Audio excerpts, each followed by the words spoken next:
Okay, unfortunately, the example graph that this was taken from is not that typical for the IELTS. So in this video, I won't look at how well this answer talks about that specific graph. But I will look at the general structure of the writing, your coherence and cohesion, um, and the mistakes that are made, and then the good things that are done. So generally, the best place to find IELTS example writing questions is in the Cambridge Practice Test for IELTS books, done by Cambridge itself. Okay, so let's have a look at the introduction. The line graph illustrates, so I assume that's different words from in the actual exam statement. Line graph illustrates. Okay, the rate of smoking, men and women. Okay, so rate of smoking, there's a missing preposition here. In some land, that looks to be one word. It should be two. It's very dangerous. If the examiner's not sure, they might be positive and say, oh, well, maybe it's two words, or they might be negative and say, no, I think it's one. Okay, so this is good. This is good here. We've got from 1960 to 2000. Often people might forget to talk about that. The main, and again, straight away, you're probably not going to get some land in an IELTS, a real IELTS question. It will have Thailand or something like that. Okay, the main features are that. So this is good. This is good. The main features are that. That's highlighting information. You want to highlight information. Men smoke more than women. So you could use an expression like generally, but is it in general or is it 100% all the time? If it's 100%, men always smoke more than women, or men generally smoke more than women. And between 1970 and 1979, the rate significantly rose among women. Okay, so what we have here is two key features, two key points. Men smoke more than women, and in this time period they rose. So yeah, that looks okay. How many are you looking for? It's difficult to say. Usually good to try and find three, but perhaps you can only see two things. Okay, so what do we expect to see in this first body paragraph? You've talked about two main features, the fact that men smoke more and that there was a significant rise among women. So we'd probably expect to see one of those features covered in this paragraph here, and then another one of those features, or the other one of those features, covered in the next paragraph. Okay, so have you got a topic sentence? Looking at the line graph in greater detail. Okay, so that's good. Looking at the line graph in greater detail. There's only one graph, so you don't need to say which one, so this is good. We can see, that's good. So you've got we after the participle looking, they match. We can see that in 1960. Okay, that's interesting. So you've started with the time in 1960. So the fact that there's the time here, logically it means you're organizing by time. So let's just keep reading a little bit. By 1975, at the beginning here, so that's good. You've organized it according to time. I'm not saying you have to organize according to time, but if that's your decision, if you want to make that the general topic of the paragraph, or organization of the paragraph, then it's good to keep it. Okay, 1960s, 70%. Okay, so again, you've got this little preposition, 70% men smoke. Not so good there. While, that's a good contrasting word. While only 10% of women had this bad habit. Had this bad habit, that's good. Had this bad habit, because here you've got smoke, men smoke. So you didn't repeat 10% of women smoke. Yeah, you paraphrased, you do use different words. That's really good for lexical resource. One thing that you need to be careful of is bad, because that's your opinion, it's subjective. Now, I think fortunately nowadays, particularly in Canada, most people would say smoking is a bad habit. So it's like saying dying is bad. Most people are not going to say, hey, come on, man. It's just safer. You don't need it. Have this habit. You don't have to say it's bad. Okay, so here I'd say it's not that bad. Okay, habit. How do you spell the word habit? Does it have two B's or one B? So you've got to be careful with these double letters, because I've noticed you often make mistake with double letters. So that's a question for you. Maybe it's wrong, maybe it's not. Go away, use a dictionary, look it up, and remember how to spell habit. Okay, same thing for tripled here. Maybe it's wrong, maybe it's not. Go away, have a look. If you're not sure about double letters, check them. Okay. Well, only 10%. So only is good. Why is only good? Only is good because it highlights a key feature. Okay? So one thing that candidates can do is they can say 70% of men smoke, 10% of women, 5% here, 10% there. They just give mechanical details. Here you've used an English word to emphasize, to highlight an important fact that it's only 10%. Yeah? You didn't do anything for that here, but you don't have to do it everywhere. Okay? By 1975, the rate of women tripled. So this is a slight mistake. It's not a big one. Okay? You've written the rate of women tripled. Unfortunately, the rate of women what? The rate of, it wasn't the rate of women tripled. It's the rate of women's smoking tripled. So you'd have to put the apostrophe S. The rate of women smoking tripled. Okay, but that's definitely that word here coming back to it. Tripled is definitely a nice word here. Okay, and became 30%. So there's nothing wrong with and became. There's nothing wrong with that at all. However, you can make it more grammatically complex. I'll just put it down here. Tripled, you could write tripled to become. You can use that to structure. Let's make it a bit smaller. 20. You can use that to structure, and this way to become 30%, to reach 30%. So perhaps another example of that, okay, I'll leave it at that. Okay, so triple to become, and that would be more grammatically complex. To compare with men's rate, so again here we've got an article. You've got to put an article because this is a noun here. It's a noun. This one here is a noun, and it's. I'll put that back up again. It's a noun and it's countable. It's in this. It's in the singular. Okay. The men's rate slightly declining. So here you've made a mistake with the grammar there. You would have to put this one here. The men's rate. So after men's rate, sorry, that's really interfering a bit. I'll get rid of it to the side.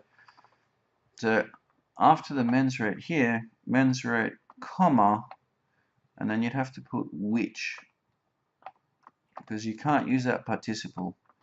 The reason for that is that it's not men's you're talking about before. Like in here, looking we, the participle has to match the subject of the sentence. This is not the subject here. With men's rate, it's what's called a complement.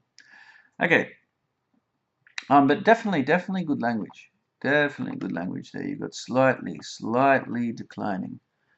And then here, you could put the comma, okay, and get rid of the and that would increase the range, going down by 10%. Now, this is going to be a very complex sentence, yeah? You've got a lot of commas, a lot of clauses, so perhaps, if you're going to make it this complex, you'd come back and put a full stop there, and then you could have here something like in contrast, comma. So let me chuck that in there. Here you could have something like in contrast, comma, with a capital I. Maybe what would be a better color here?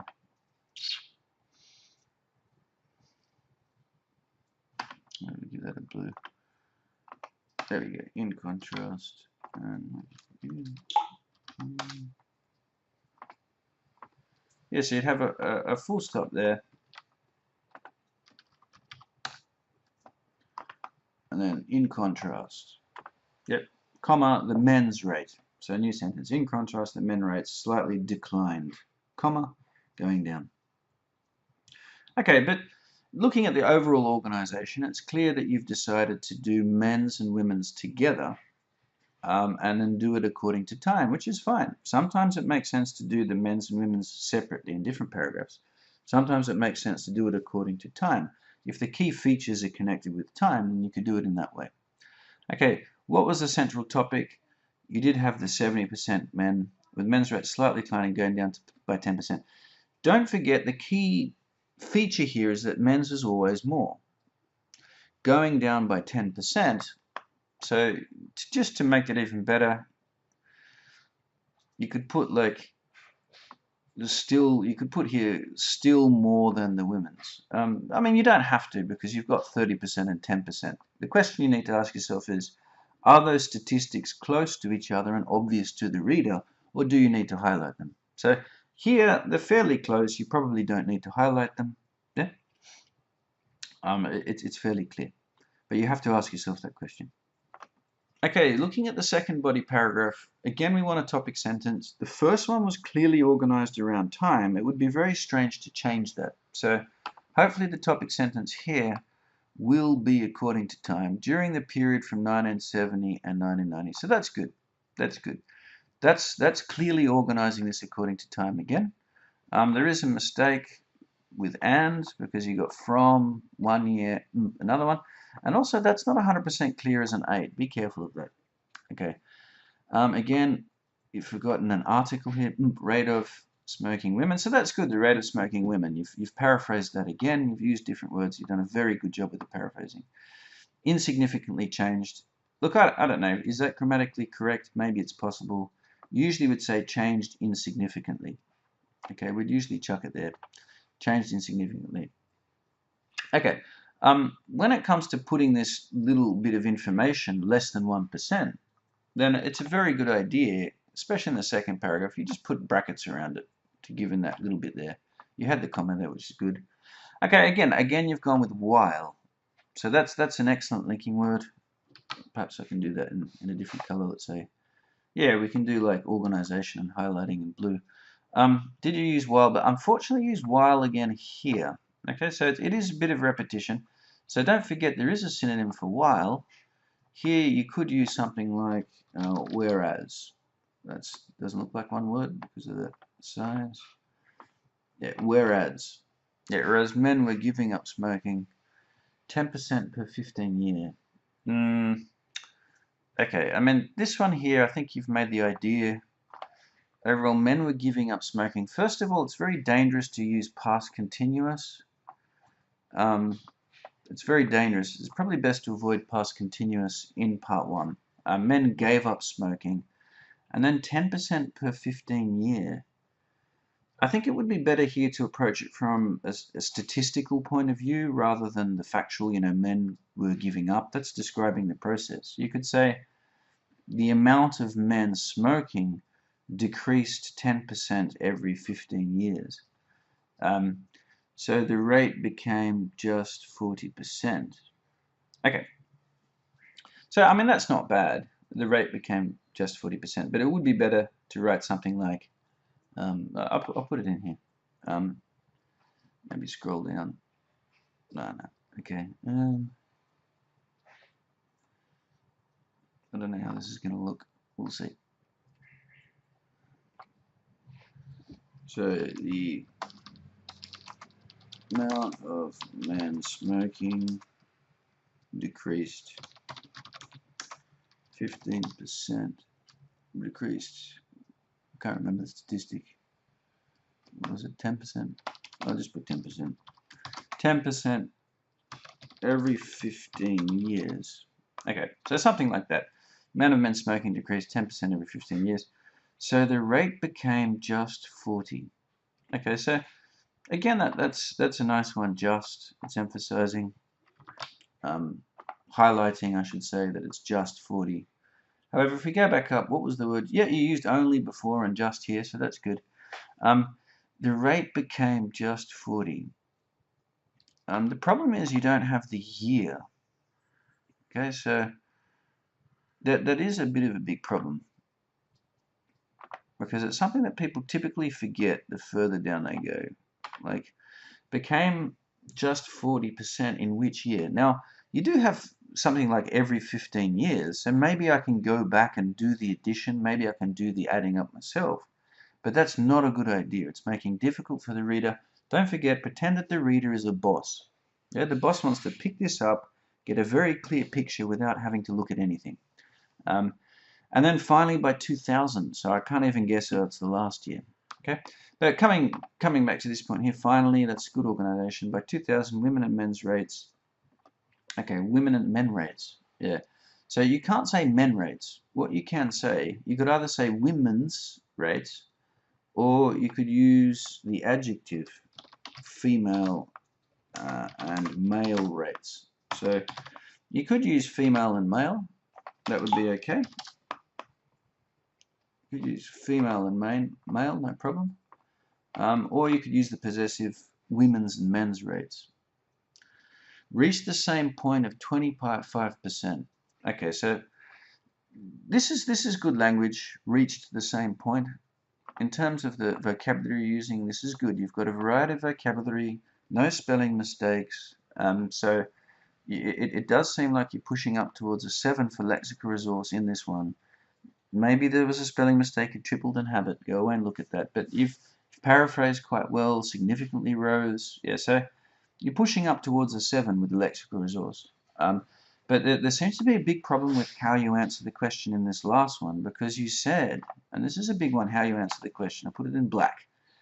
They reached the same point of 25%. They reached the same point. If we go back to your introduction, what do we see in the introduction? You said that men smoke more than women. Okay, this is what you wrote here. Men smoke more than women. Like I said, is it always? Is it for most of the period? Is it generally? We come down here and we find out. Okay, so if your main feature in the introduction doesn't give the correct picture or doesn't give a clear picture, that's really going to bring your mark down, okay, for how you answer the question for your task response. It's going to bring it down to around about a 5 or a 6. So in order to make this much better, we can send men smoke more than women for the majority of the period.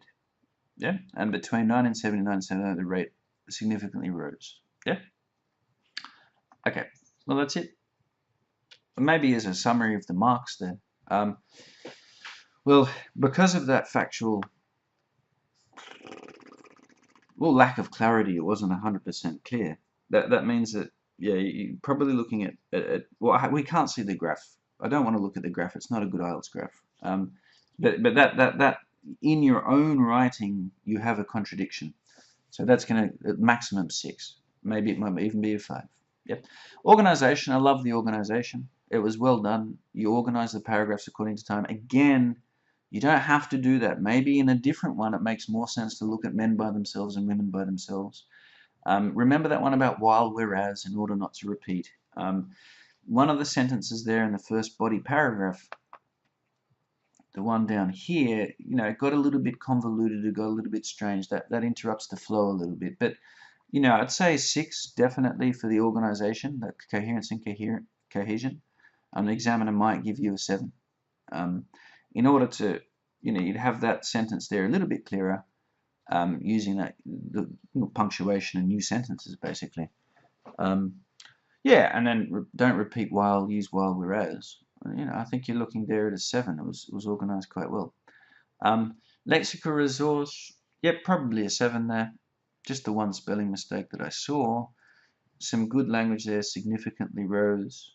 You had the tripled, paraphrasing that had this habit, declining, going down. So, yeah, there's definitely a wide range of vocabulary for this type. You might like to think about, less common and idiomatic expressions. Sometimes it's a bit difficult. I mean, this is an academic graph. I mean, how are you going to use a lot of idiomatic expressions? If you do that in the academic world, you're going to get punished. But yeah, definitely if you want to get like a 7, lexical resources looking strong. Spelling. Grammatical range and accuracy, well, I mean, I really had to clean up that sentence there, so probably going to be a 6. Okay? Probably going to be a 6.